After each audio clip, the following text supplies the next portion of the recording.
Nama saya Snowy, NIM 2261229, dan saya akan mempresentasikan materi pasar monopoli. Jadi pengertian pasar monopoli adalah kondisi di mana hanya ada satu atau sedikit penjual di dalam pasar sehingga tak ada pihak lain yang menyainginya. Pasar ini menjadi bentuk interaksi antara permintaan dan penawaran di mana hanya ada satu produsen yang berhadapan dengan banyak konsumen. Kata monopoli sendiri berasal dari bahasa Yunani. Monos berarti satu, polein berarti penjual. Ida Nuaini dalam bukunya Pengantar Ekonomi Mikro menuliskan bahwa dalam jenis pasar ini, penjual memiliki kuasa dalam menentukan harga. Pasar ini juga disebut tidak memiliki unsur persaingan. Pasalnya dalam pasar jenis ini, perusahaan biasanya memproduksi barang atau jasa yang tidak bisa diproduksi oleh perusahaan lain. Tak hanya itu, pasar monopoli juga tidak bisa atau sulit untuk dimasuki pemain baru. Lisensi pemerintah, kepemilikan sumber daya, hingga hak cipta menjadi faktor kuat untuk memasuki pasar ini.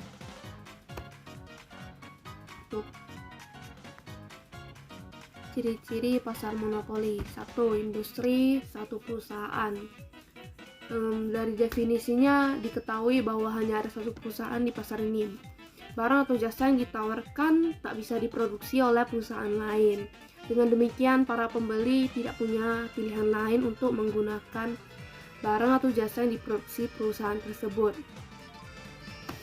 2. Tidak ada barang pengganti serupa. Barang atau jasa yang diproduksi oleh perusahaan monopoli tidak dapat digantikan oleh barang lain yang ada dalam pasar. Barang juga tak bisa digantikan oleh barang yang mirip atau substitute lah ya. Maksudnya gitulah. Maaf, bahasa Inggris saya kurang.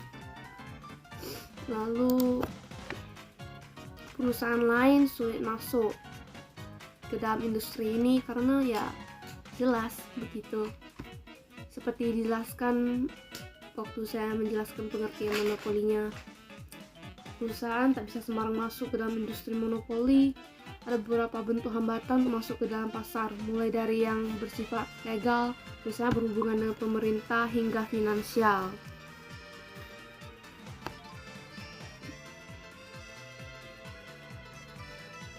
Perusahaan di pasar monopoli sebagai penentu harga. Karena ada perusahaan di pasar, saatnya ada satu perusahaan di pasar ini, maka perusahaan tersebut dapat menguasai penentuan harga. Tak heran jika kemudian perusahaan monopoli disebut sebagai penentu harga. Begitu.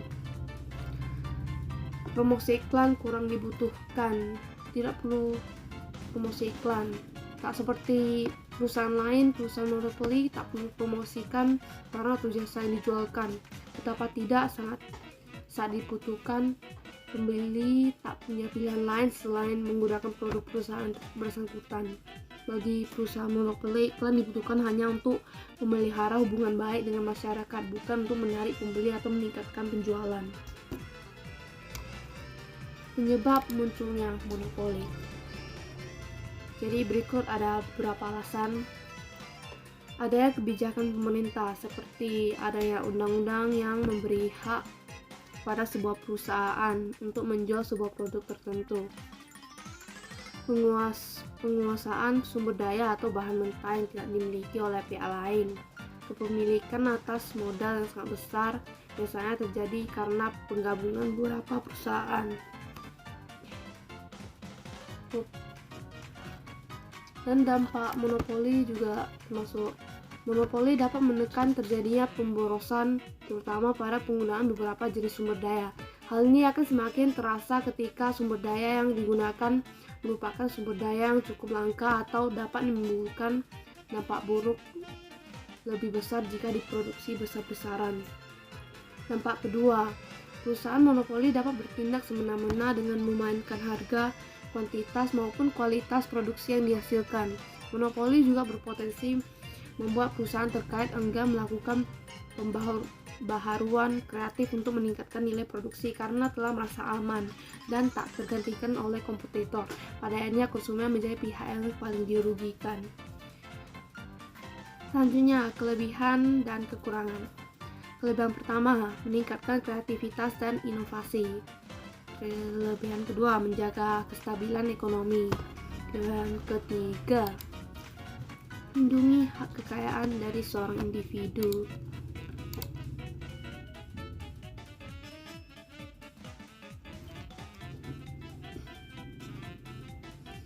Jadi, meningkatkan kreativitas dan inovasi. Monopoli yang memberikan pemerintah dalam bentuk penghargaan yang dapat meningkatkan kreativitas dan inovasi kalangan perusahaan. 2. Menjaga kestabilan ekonomi. Mampu menjaga kestabilan dan efisiensi terhadap produk maupun jasa. Ada perusahaan lain dengan menawarkan produk maupun jasa yang sama hanya akan membuat siklus ekonomi menjadi tidak stabil. Melindungi hak kekayaan dari seorang individu. Mampu digunakan untuk melindungi hak kekayaan dari seorang individu dengan potensi melakukan pengembangan serta inovasi meskipun pada akhirnya nanti memang diperlukan dan dibutuhkan agar tetap laku di masyarakat. Sekarang kekurangan pasar monopoli. 1. Perusahaan bisa bertindak sewenang-wenang. 2. Perusahaan tidak memberi layanan dengan optimal. 3. Munculnya ketidakadilan dan atau diskriminasi. Jadi 1. Perusahaan bisa bertindak sewenang-wenang. Monopoli karena pasar dikuasai oleh seorang penjual dapat memberi peluang bagi perusahaan tersebut bertindak sewenang-wenang sehingga akan merugikan konsumen. 2. Perusahaan tidak memberi layanan dengan optimal. Salah satu kekurangan dari pasar monopoli adalah ketidakadilan dari perusahaan atau penjual terhadap konsumen atau pembeli. Kondisi ini terjadi karena kekuatan produsen yang bersifat mutlak. Salah penjelasan astaga. Okay. Itu maksudnya ketidakadilan atau diskriminasi ya. Sekarang perusahaan tidak memberi layanan dengan optimal. Ada kemungkinan perusahaan tidak memberi layanan dengan optimal atau efisien karena perusahaan mengurangi maupun menekan harga jual. Bahkan perusahaan tersebut mampu memanipulasi kelangkaan produk. Gitu. Oke. Lagi. Contohnya. Jadi berikut contoh pasar yang ada di Indonesia yang dimana mayoritas berasal dari badan milik negara BUMN seperti PT Perusahaan Listrik Negara PLN, PT Pertamina, PT Kereta Api Indonesia, PT Pelayaran Nasional Indonesia, Perusahaan Daerah Air Minum, PDAM, Badan Urusan Logistik. Sekian dari saya. Mohon maafkan jika ada salah. Saya akan berusaha untuk improve untuk kedepannya. Jadi, dadah untuk sekarang. Bye-bye. Dan materi selanjutnya akan dijelaskan oleh Ari.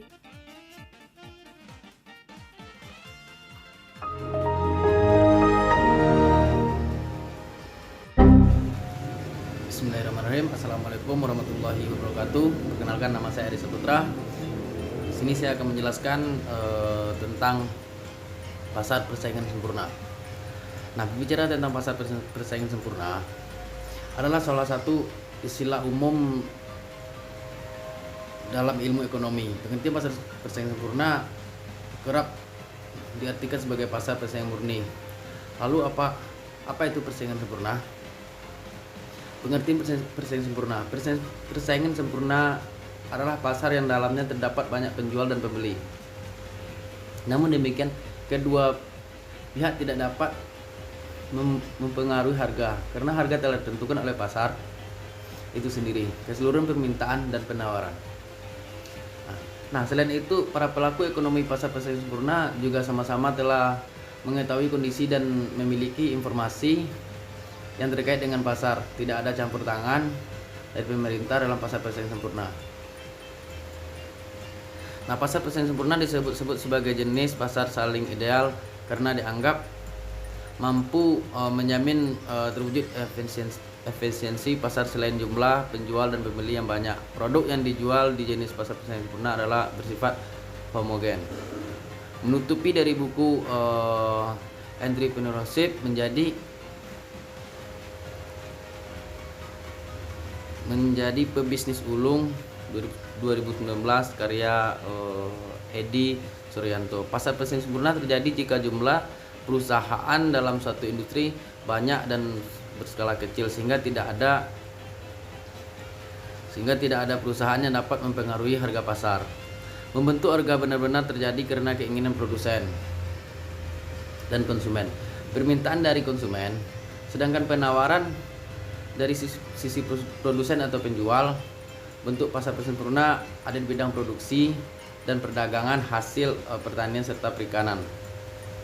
Nah, kebalikan dari pasar persaingan sempurna adalah pasar persaingan tidak sempurna, yaitu suatu bentuk pasar yang hanya terdapat sedikit penjual namun banyak pembeli. Harga ditentukan oleh pemilik barang sendiri. Dalam hal ini bisa perusahaan maupun perorangan, meski penjualnya sedikit namun barang ditaruhkan beragam.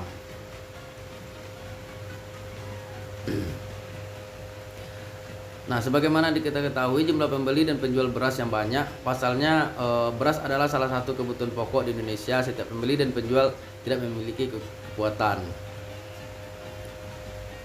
Perusahaan beras yang memproduksi beras hanyalah satu di antara sekian banyak produsen beras. Kontribusi perusahaan yang satu terhadap produksi merupakan bagian kecil dari jumlah produksi yang sangat besar. Artinya, berapapun jumlah beras yang dapat diproduksi perusahaan, harga keseimbang beras di pasar tidak akan berubah. Nah, ciri-ciri persaingan sempurna, satu, jumlah pembeli dan penjual banyak. Nah, ciri pertama dari pasar persaingan sempurna adalah banyaknya jumlah pembeli maupun penjual. Pembelian seorang konsumen saat jumlah pembeli dan penjual banyak. Nah, ciri pertama dari pasar persaingan sempurna adalah banyaknya jumlah pembeli maupun penjual. Pembelian seorang konsumen saat sangat kecil apabila dibandingkan dengan jumlah pembelian secara keseluruhan pasar. Pembeli menambah atau mengurangi jumlah pembelian, maka keseimbang pasar tidak berpengaruh. Karena kuantitas pembelinya sangat kecil, ia tidak dapat membeli dengan harga yang lebih rendah dari harga pasar. Nah, masuk ke yang kedua, salah satu ciri-cirinya juga ini, barang atau jasa yang diperjualbelikan bersifat homogen. Ciri kedua pasar persaingan sempurna adalah barang atau jasa yang diperjualbelikan bersifat homogen. Artinya, satu jenis barang merupakan barang pengganti untuk barang dan penjual lain. Dalam hal ini, konsumen menganggap bahwa barang yang dijual sama mutunya, sehingga konsumen tidak dapat membedakan antara barang yang satu dengan yang lain. Nah, yang ketiga, ini di sini ada faktor produksi bebas bergerak. Nah, ciri ketiga dari pasar persaingan sempurna adalah faktor produksi, seperti bahan baku ataupun tenaga modal bebas bergerak, bebas berpindah-pindah dari suatu tempat ke tempat yang lain, lebih menguntungkan. Tidak ada yang menghalangi, baik kendala peraturan maupun kendala teknik. Nah, yang keempat, adanya kebebasan untuk mengambil keputusan. Jadi ciri keempat pasar persaingan sempurna adalah harga barang dan jasa benar-benar terjadi sebagai akibat interaksi antara permintaan dan penawaran di pasar. Nah, yang kelima, pembeli dan penjual mengetahui keadaan pasar. Ciri kelima dari pasar persaingan sempurna adalah pembeli dan penjual mengetahui keadaan pasar. Karena itu, kelengkapan dan informasi sangat penting. Untuk kelengkapan informasi sangat penting bagi pembeli. Informasi yang diperlukan diantaranya tingkat harga yang berlaku dalam bentuk perubahannya, kuantitas dan kualitas barang, serta di mana bisa memperoleh barang yang dibutuhkan. Sedangkan bagi produsen atau penjual, kelengkapan informasi mencakup perubahan harga, bahan mentah, tingkat rupa, dan teknologi produksi. Nah, di sini ada yang keenam, produsen bebas keluar masuk pasar. Ciri keenam dari pasar persaingan bebas adalah ada kebebasan untuk masuk dan keluar dari pasar. Perusahaan yang mampu memproduksi barang dapat secara bebas ke dalam industri. Tidak ada yang dapat menahannya. Setiap perusahaan juga bebas keluar masuk pasar jika diinginkan. Dalam pasar persaingan sempurna tidak ada batasan yang bersifat alamiah maupun buatan yang menghalangi masuk keluarnya produsen baru. Contoh, batasan buatan yaitu adanya peraturan pemerintah atau kesepakatan produsen lama untuk melarang masuknya pemain baru dalam pasar. Nah, itu bisa jadi contoh. Di sini ya. Ini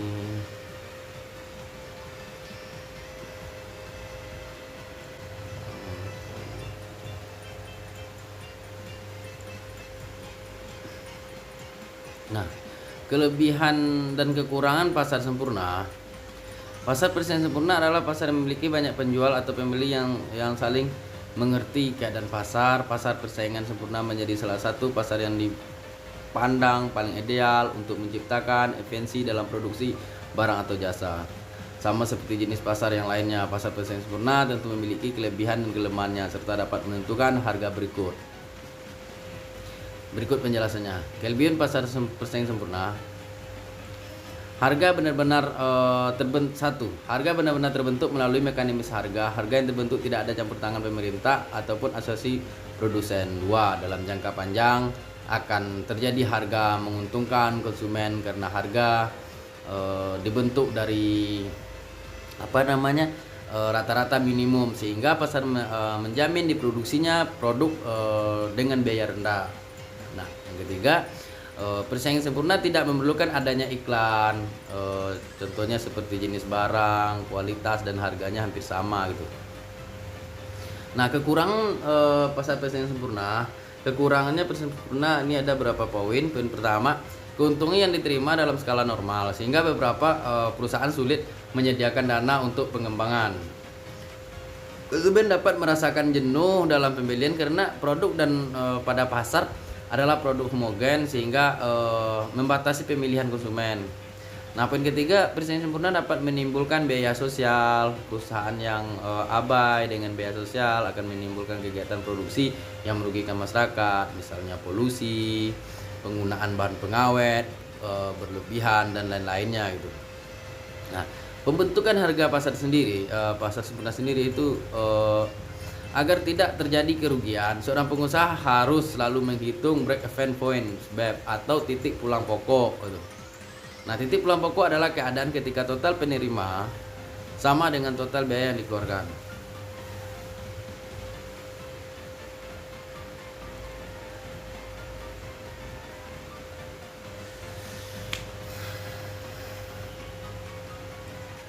Nah, apa itu persaingan sempurna? Ciri dan contohnya itu. Apakah pernah terpikir di benak kamu bahwa pasar yang ada di perkotaan adalah salah satu jenis persaingan sempurna? Atau mungkin kamu tidak sadar bahwa tempat untuk berbelanja kebutuhan sehari-hari sebenarnya adalah pasar persaingan tidak sempurna dan ada monopoli harga di dalamnya yang dilakukan oleh para penjualnya. Oleh sebab itu, memahami mengenai apa itu pasar persaingan sempurna beserta ciri dan contohnya seperti yang saya sampaikan tadi penting untuk kita lakukan, sebab jenis pasar ini mempunyai harga jual yang cukup stabil dan terjaga. Nah, itu artinya tidak ada penjual ataupun pembeli yang bisa mempengaruhi harga pasar dari produk yang dijual sehingga tidak akan ada pihak yang lain yang dirugikan gitu. Nah, pasar persaingan sempurna adalah salah satu solusi yang tepat untuk meningkatkan ekonomi masyarakat, kestabilan keuangan masyarakat, itu kan. Berbeda dengan pasar persaingan